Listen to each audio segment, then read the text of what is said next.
Ja już się z mężem od jakiegoś czasu nie dogadywałam i w cudzysłowie straszyłam go rozwodem. W zasadzie straszyłam go, bo sama się tego rozwodu bała. Ale kiedy widział, że ja tym razem, tak jak mówię, kilka razy robiłam podejście do rozwodu, nigdy nie wystarczyło mi na to odwagi. I kiedy zrozumiał, że tym razem się nie uda mnie przerobić, no to zaczął się atak taki naprawdę zmasowany. Słuchaj, obydwoje, on i ona, bo on ją włączył w to, szukali tej koszulki jako kolejny dowód, że tam się znajduje nasienie mojego kochanka. Przyszłam do domu i mówię, słuchaj, ja się wprowadzę do mieszkania.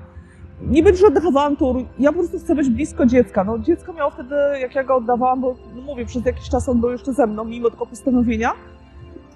Nie wpuścił mnie, wiesz, wygonił mnie. Po prostu mnie wygonił z mojego własnego mieszkania, z naszego wspólnego.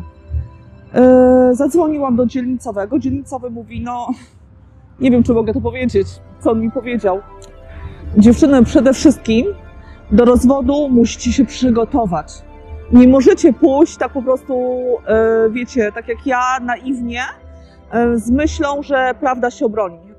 Tak jak to zrobił mój mąż. Naginanie faktów, zbieranie dowodów, zbieranie haków, nagrania. Słuchajcie, to nawet jeżeli nie uczestniczycie w rozmowie, to nagranie w sądzie cywilnym jest brane pod uwagę, tak? Czyli zostawiacie mu podsłuch w samochodzie, w portfelu, w telefonie, śledzenie. Słuchajcie, jak najwięcej haków.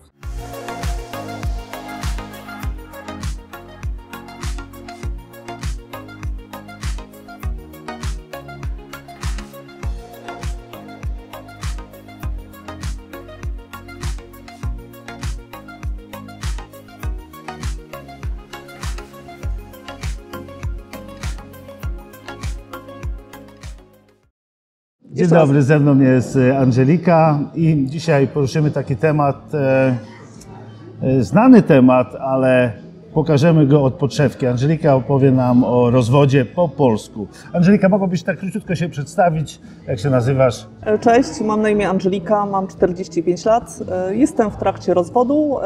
Mój rozwód trwa od roku 2020, no i myślę, że szybko się nie skończy.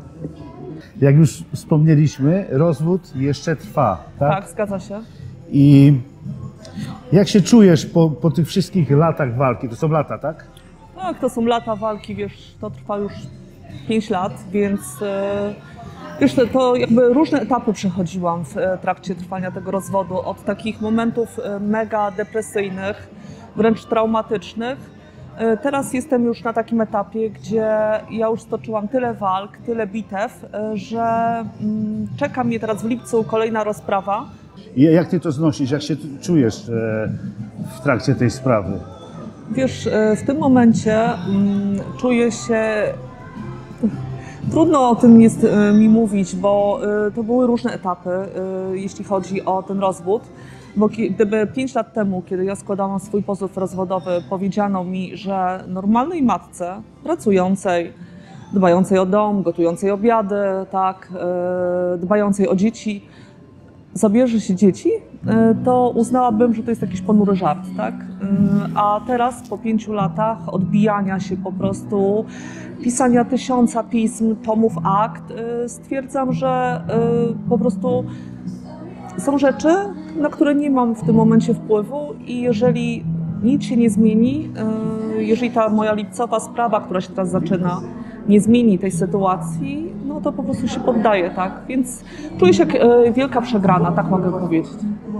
Ale staram się żyć normalnie, tak? Staram się skupić na swoim życiu, na pracy. Głównie poświęciłam ten czas w trakcie tego rozwodu, powiedzmy od 2 lat, na pracę i na rozwój osobisty. Czy na początku rozwodu spodziewałaś się, że to aż tyle potrwa? Nie, wiesz, ja nigdy nie sądziłam, że to może tyle czasu trwać. Tym bardziej, że były moje koleżanki i się rozwodziły i zwykle to trwało trochę krócej. Ja akurat miałam takiego pecha, że trafiłam na to, mój rozwód rozpoczął się w trakcie trwania pandemii. No i dodatkowo jest też tak, że zmieniali się sędziowie w mojej sprawie. Teraz już straciłam rachubę, chyba mam 5. sędziego. i postanowienia o zabezpieczeniu miejsca pobytu dzieci wydawali sędziowie, wydała sędzia, która nigdy w życiu nie widziała mnie na oczy, tak? Więc ja nie wiedziałam, że ja jedyne, co miałam do czynienia z prawem, no to w ekonomikum miałam prawo gospodarcze, tego się uczyłam. Wiedziałam, że Temida jest ślepa i zawsze wiedziałam, że w sądzie prawda się obroni, a teraz już uważam, że na pewno nie. Obroni się ten, kto jest sprytniejszy, kto ma lepszego adwokata, którego adwokat ma lepsze układy, bo niestety nie oszukujmy się, układy z biegłymi to jest powszechne.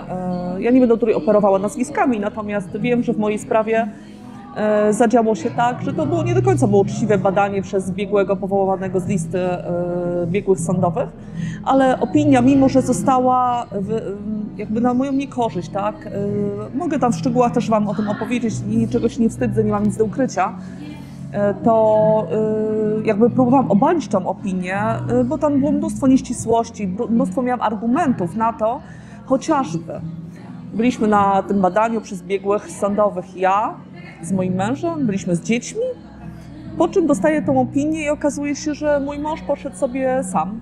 Poopowiadał panu biegłemu i pani biegłej łzawe historyjki, jaki to jest biedny i nieszczęśliwy i pokrzywdzony przeze mnie. I oni przyjęli to bezwiednie. Nikt do mnie nie zadzwonił, nie zapytał, czy ja mogę też przyjść, czy ja mogę sama przyjść, tak? I też opowiedzieć ze swojej strony nie. I w zarzutach, kiedy ja złożyłam zarzuty do tej opinii, pani biegła i pan biegły odpowiedzieli, że no przecież gdybym chciała, to też mogłam się zgłosić i się z nimi spotkać indywidualnie. No ja w ogóle nie przyszło mi to do głowy, więc ja po prostu byłam totalnie głupia w tym rozwodzie. No i miałam beznadziejnych pełnomocników, dlatego teraz już nie mam żadnego pełnomocnika i reprezentuję się sama.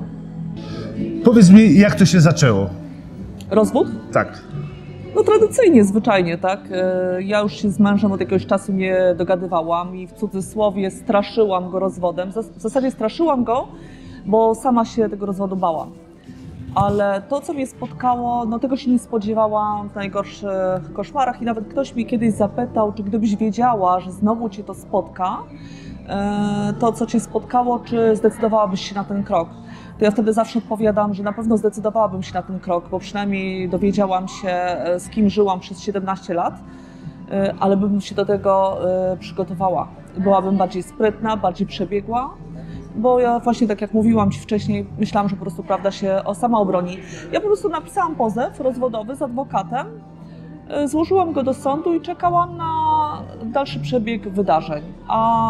I poinformowałam o tym oczywiście swojego męża, po czym on wziął sobie adwokata i na początku było tak, że on mi błagał o powrót, klękał, przynosił kwiaty, dzwonił nawet do audycji radiowej, prosząc mnie, zapewniając mnie, że on mnie bardzo kocha, że chce ze mną być, że on zrozumiał swój błąd. Ale kiedy widział, że ja tym razem, tak jak mówię, kilka razy robiłam podejście do rozwodu, nigdy nie wystarczyło mi na to odwagi i kiedy zrozumiał, że tym razem się nie uda mnie przerobić, no to zaczął się atak taki naprawdę zmasowany, czyli zostawianie podsłuchów. Kiedy wychodził do pracy, zostawiał podsłuchy, słyszał wszystkie moje rozmowy z adwokatami, z koleżankami, to wszystko nagrywał. No później ten konflikt między nami, kiedy mieszkaliśmy jeszcze razem, eskalował, więc dodatkowo prowokował mnie do awantury, tak? Zabrał mi telefon, zabrał mi laptopa, zabrał mi wszystko, włamał się na moje media społecznościowe, szukał kochanka. Znalazł rozmowę z moim byłym trenerem personalnym, którego pozdrawiam. Ta rozmowa rzeczywiście mogła brzmieć dwuznacznie, ale ci, którzy mnie znają, wiedzą, że ja mam specyficzne poczucie humoru, jestem osobą otwartą i ja się w ogóle nie bałam tego, że tutaj wyjdzie jakaś zdrada, bo żadnej zdrady nie było. No i to jest hit po prostu, nie wiem, czy to o tym mówić, najwyżej to wytniemy. No mój mąż, ponieważ no i chyba to było za mało dowodów, kiedy ja go wyzywałam go, przyznaję. Jechałam mu tak, no ponieważ kończyłam polonistykę, to wulgaryzmy nie są mi obce, więc ja tutaj nie jestem święta też, więc mu tam naprawdę ostro jechałam, on je nagrywał oczywiście, czego ja nie wiedziałam, nie miałam świadomości, tak? I też, wiesz, on tak świetnie manipulował tą rozmową, że on na przykład przychodził z pracy, siadał w kuchni, ja już nie mogłam na niego patrzeć po prostu, a on mówił tak, zdradziłaś mnie, ile możesz razy to słuchać, więc w końcu powiedziałam, człowieku, ogarnij się, tak? No ale to było chyba za mało. I słuchaj, wyciągnął z prania moją brudną bieliznę, wywiesił ją na umywalce. 5 par bajtek chyba to było. Kobiety, które rodziły dzieci, wiedzą, że kobiety tam po porodach mają, wydzieliny są różne. I on stwierdził autorytarnie, że to jest sperma mojego kochanka. Wysłał wszystkim moim znajomym zdjęcia tych majtek. To zobaczcie, to tutaj ona ma majtki ze spermą swojego kochanka. Poszedł dalej. Do jakiegoś niewiadomego mi bliżej z nazwy instytutu, na pewno gdzieś to w aktach jest. Wysłał te majtki do ekspertyzy. Ja mówię, no świetnie, mówię, to w ogóle wiesz, ja wtedy traktowałam to naprawdę jeszcze, śmiałam się częściowo, znaczy trochę mnie przerażał ten człowiek, bo się okazało, że przez 17 lat nie znałam go, ale trochę mnie to bawiło, bo ja nie miałam nic na sumieniu, ja po prostu chciałam się od niego odejść. No i ktoś by mógł powiedzieć, wiesz, mogłaś się wyprowadzić i sobie pójść, nie? No wiesz, trudno jest się wyprowadzić z miejsca, na które się pracowało przez 17 lat, tak? No ale wracając do tego, no jakby z tego badania wyszło mu, że rzeczywiście na tych majtkach jest nasienie męskie. No to ja go zapytałam, ale czyje? Bo na pewno ty je podłożyłeś, tak? Jakby ten wątek dalej nie jest ciągnięty w rozwodzie, bo gdyby miał twarde dowody przecież na zdradę, to by zrobił mi rozwód z orzeczeniem o winę, ale on tego nie robi, dlatego że wie, że on też jest winny, to po pierwsze. On jest przede wszystkim winny, mimo że gra na zewnątrz bardzo poszkodowanego, porzuconego męża, kochającego i wspaniałego, to tak naprawdę, no tak jak mówię, no nie spodziewałam się tego i tych wątków w tym moim rozwodzie jest milion różnych, ale jak zapytałeś, od czego to się zaczęło, także zaczęło się zupełnie niewinnie, tak? A skończyło się, tak jak ci mówiłam, do tego dojdziemy dalej. Teraz poruszymy taki wątek o dzieciach, bo wiadomo, dorośli się kłócą, a dzieci cierpią. Także jak zniosły to dzieci? Wiesz co? Bardzo źle. W momencie, kiedy zaczął się nasz rozwód... Powiedzmy jeszcze o dzieciach. Masz ile dzieci? 2. 2 dzieci w jakim wieku? Obecnie córka będzie miała w tym roku 19 lat, a syn 8. Kiedy zaczął się rozwód, córka miała 15, syn miał 3. No jeśli chodzi tak w skrócie, chociaż to jest najważniejszy wątek w tej całej sprawie, o to toczy się walka tak naprawdę, to córka od samego początku opowiadała się jakby trzymała stronę ojca.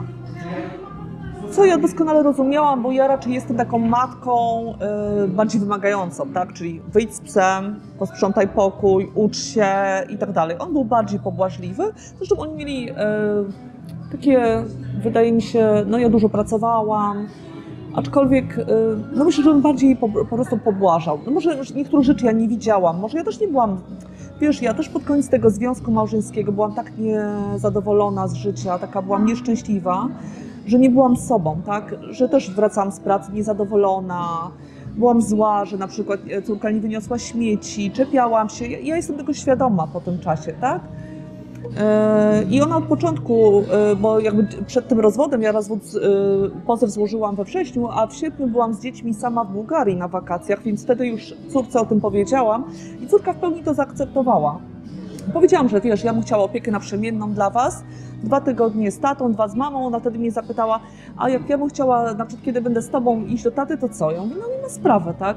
I ona wtedy powiedziała też, że to jest dobra decyzja, bo przynajmniej Tymon, czyli jej brat, nie będzie się wychowywał w tak toksycznym środowisku, w jakim ona się wychowywała, że rodzice się nie kochają. I ona w pełni to zaakceptowała. No ale później jak on zaczął szaleć z tą zdradą, to już razem mnie atakowali. Wiesz, jeszcze jeden hit ci opowiem. Jak miałam koszulkę do spania, koszulkę, w której spałam, czyli wiesz, wieczorem myjesz zęby, to się tam gdzieś zaplułam, wiesz, miałam plamy na tej koszulce. Słuchaj, obydwoje, on i ona, bo on ją włączył w to, szukali tej koszulki jako kolejny dowód, że tam się znajduje nasienie mojego kochanka. Wiesz, to było, no wiesz, ja teraz już też tych emocji staram się wyrzucać, nie myślę o tym, w głowie nie trzymam, ale to było straszne. Więc jakby ona była na to przygotowana, natomiast jak zaczęły się te jego histerie związane ze zdradą, no to ona mnie też jakby odrzuciła jako matkę. Myślałam, że to jest chwilowo, czasowe, że jej przejdzie. A syn miał 3 lata, syn był w przedszkolu, wtedy tak jak mówiłam był COVID. I dostaliśmy informację z przedszkola, że jest COVID w przedszkolu i że trzeba zabrać dzieci. On był w pracy, ja byłam w pracy w domu, musiałam jeszcze coś dokończyć, jakieś spotkanie, jakiś projekt. Godzinka, tak, poszłam do przedszkola, dziecka nie było.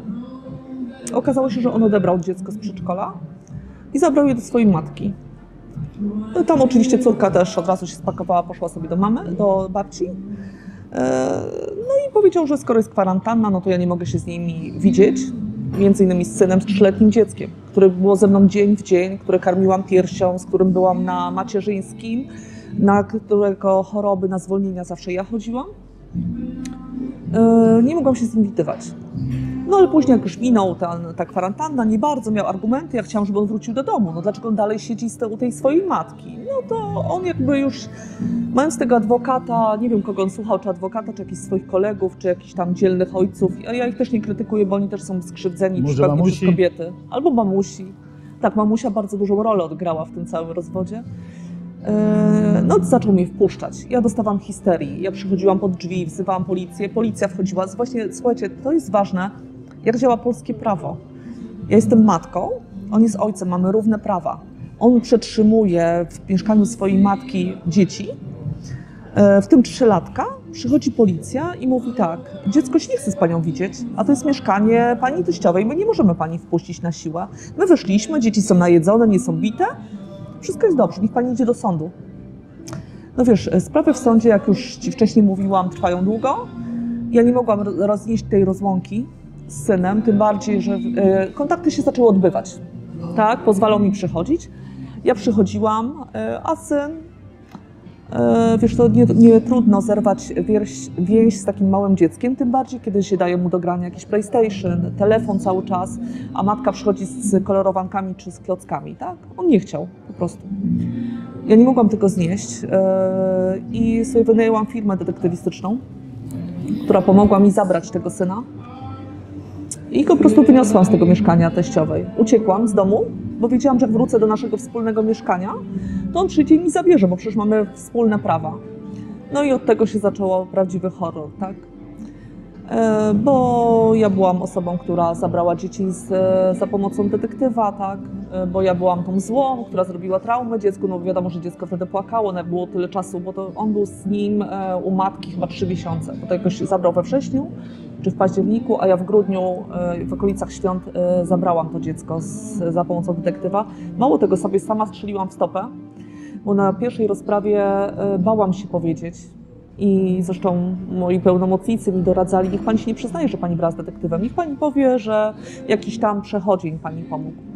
I ja powiedziałam nieprawdę. A on, ponieważ miał dostęp do moich billingów, tak jak mówię, ja byłam śledzona, zresztą do dzisiaj jestem śledzona. On wie, gdzie ja mieszkam, gdzie ja pracuję, o której ja wychodzę do pracy, o której ja wracam, tak, z kim ja się spotykam. A to mąż on pracuje w jakichś służbach, policjantem jeszcze coś? No bo nie, po prostu... Żołnierzem? Nie, jest pracownikiem fizycznym, natomiast no, siedzi w internecie i ja nie mam zamkniętych kont, ponieważ jakby moim dodatkowym takim zajęciem, któremu się bardzo poświęcam, które mi daje takie ukojenie i zawsze było to związane z moją pasją, czyli pomagam osobom w redukcji masy ciała, no to muszę mieć konto otwarte. Tak? Czyli muszę mieć konto takie, że każdy zainteresowany współpracą ze mną będzie mógł do mnie dotrzeć. Więc ja każde możliwe jakieś fejkowe konta blokuję, natomiast on zawsze do mnie w jakiś tam sposób dociera, tak? Widzi na moich relacjach, gdzie ja jestem, tak? I tak dalej. Aha. No i jeżeli jeszcze miałabym coś powiedzieć o dzieciach, no to... Ale nie dokończyliśmy, myślę, że tam skłamałaś to, Skłamałam, że tak. I to wyszło. I jakie to miało skutki?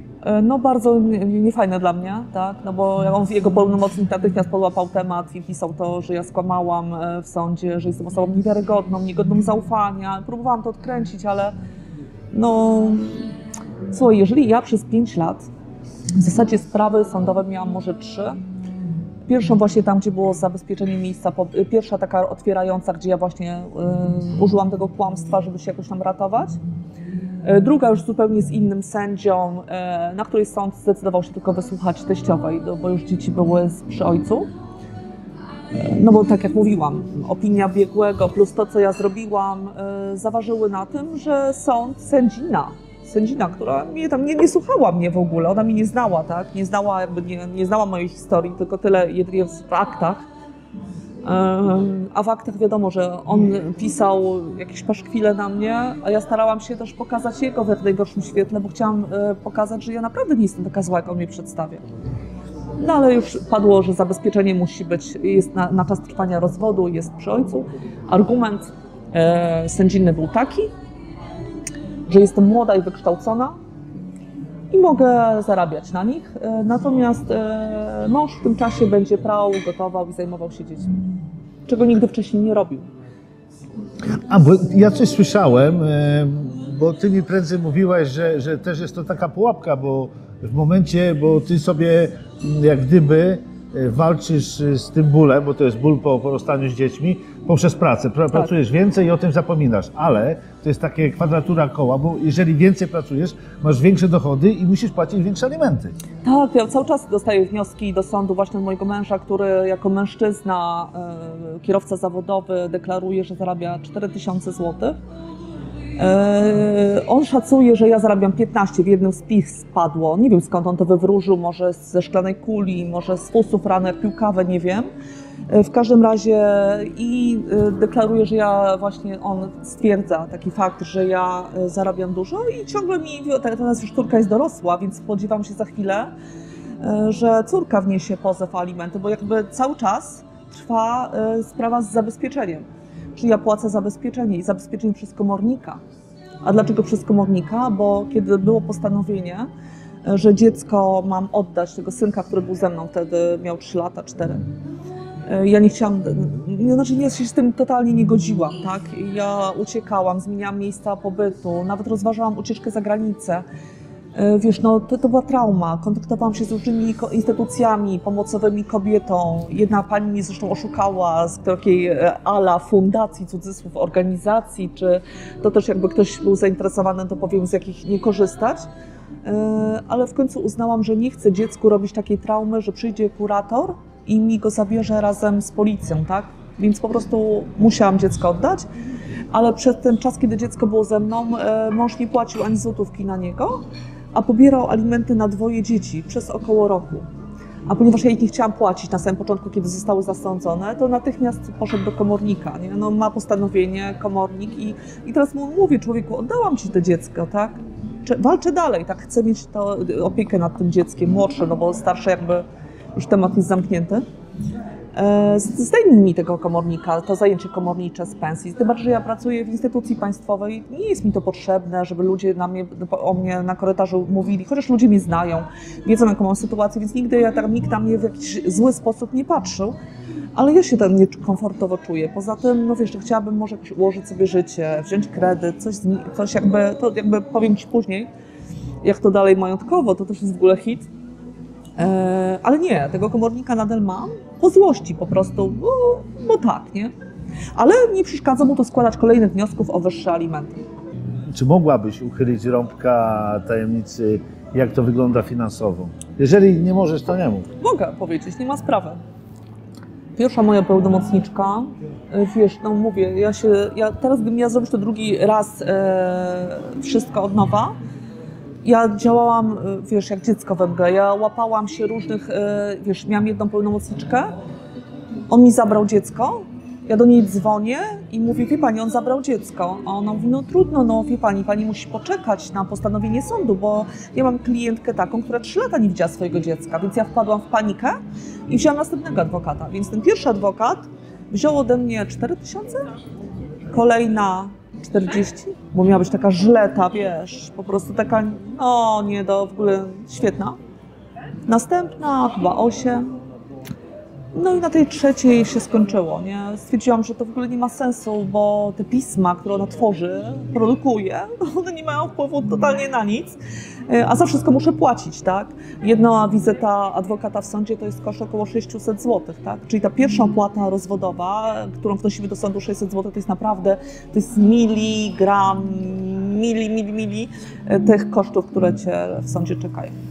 O. Jeżeli masz taką sprawę, jeżeli rozwodzisz się z człowiekiem, z takim, którym ja się rozwodzę, bo generalnie ludzie, którzy się, wiesz, bo mnóstwo ludzi, ty na pewno też znasz takich, którzy się rozwodzą, tak? Wiesz, spotykają się dwie osoby, tak? Słuchaj, no nie chcemy być razem, tak, dogadajmy się. A to nie było. To jest zemsta na każdym kroku na mnie, że ośmieliłam się odejść od niego. A na jakim etapie jest teraz sprawa? Sprawa jest na takim etapie, że wiesz, czekam na rozprawę, bo ten sędzia, którego ostatnio miałam, robił rozprawę, skup się, nie w zeszłym roku, tylko 2 lata temu w sierpniu, gdzie zostało przesłuchanych 5 moich świadków, którzy potwierdzili, że byłam dobrą mamą, że dbałam o dzieci, że pracowałam. No ogólnie jakby moje stanowisko te osoby poparły. To było 2 lata temu. Kolejną rozprawę miałam mieć w zeszłym roku w lutym. Dzień przed rozprawą dowiedziałam się, że niestety sędzia został przeniesiony do innego sądu i nie będzie tej rozprawy. No i czekam i ponieważ sędziego przenieśli, no to powołali nowego.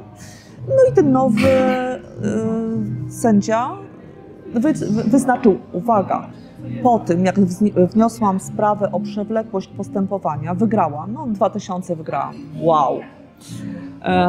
Ale bardziej chodziło mi nie o pieniądze, tylko o to, żeby przyspieszyć to wszystko.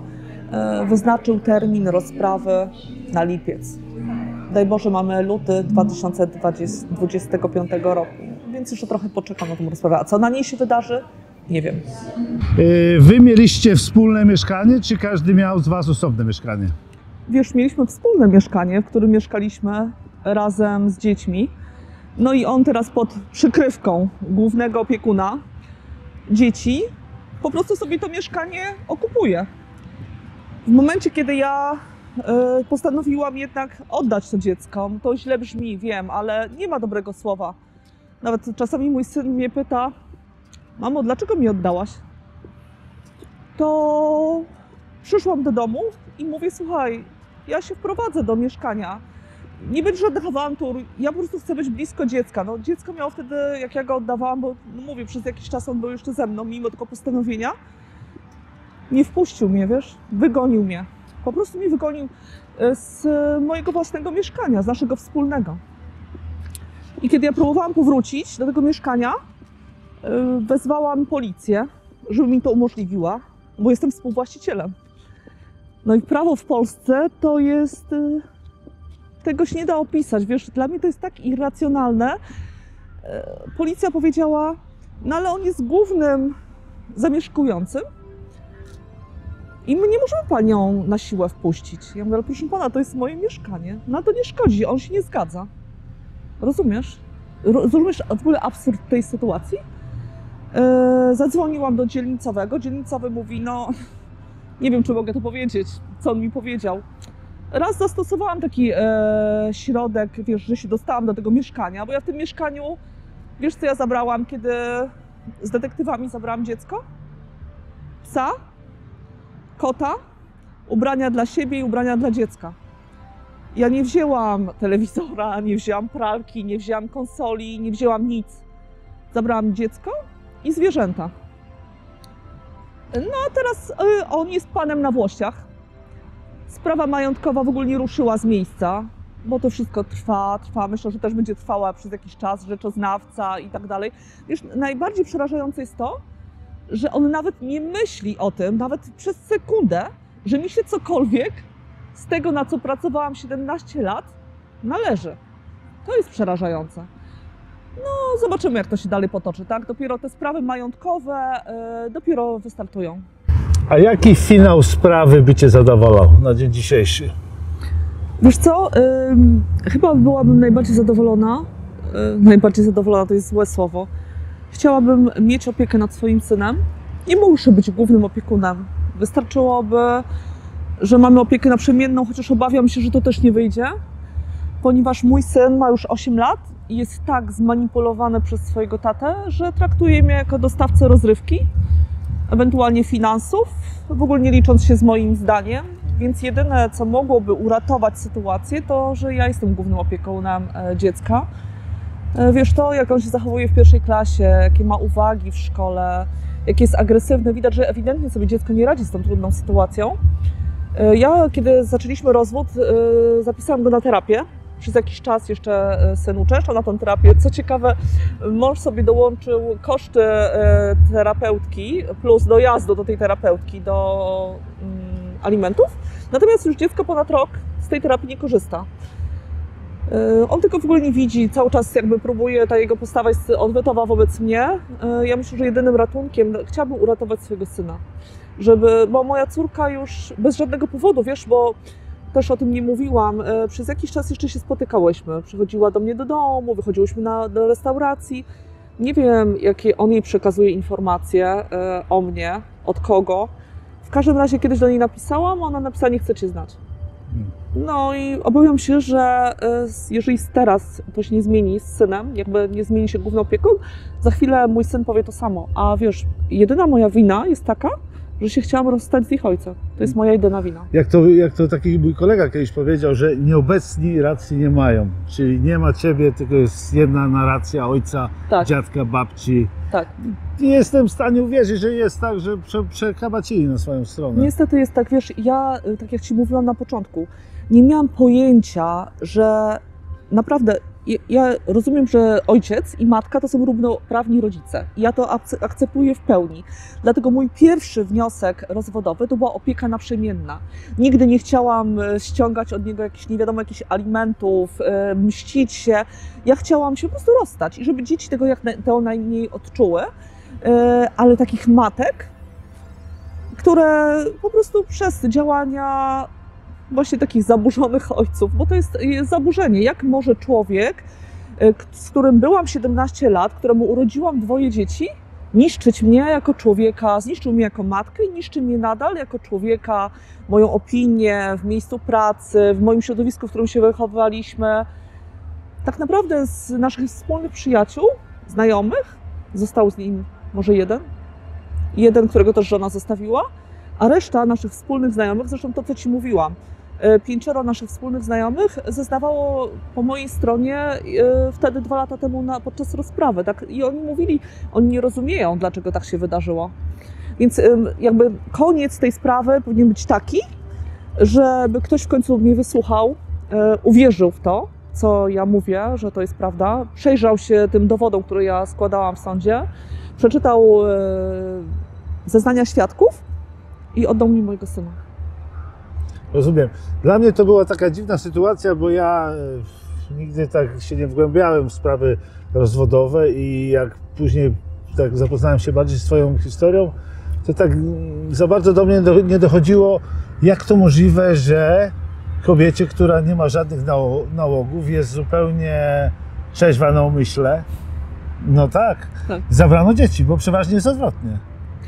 Tak, i też tak myślałam, ale tak jak mówię, nigdy nie chciałam zabierać, wiesz, ja jak zabrałam tego syna i uciekłam do koleżanki, to oczywiście izolowałam syna od ojca.